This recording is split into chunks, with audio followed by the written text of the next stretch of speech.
بسم اللہ الرحمن الرحیم۔ میں ہوں سابقہ MN اقبال آفریدی۔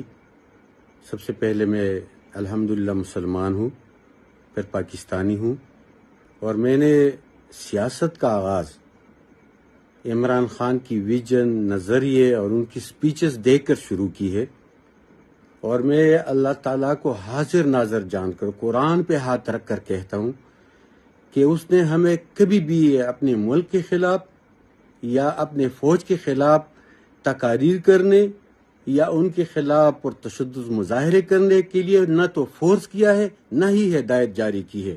لہٰذا عمران خان کو جب بھی ہم نے سنا ہے اس ملک کی ترقی کے لیے، اس ملک کی عوام کی فلاح کے لیے انہوں نے ہمیں ہدایت جاری کی ہے، اور اس لیے ہم نے اس کا ساتھ دیا ہے۔ لہٰذا جو افواہیں چل رہی ہے، جو ویڈیو جاری کر رہے ہیں، یہ سب جھوٹ کا پلندہ ہے۔ بہت بہت مہربانی۔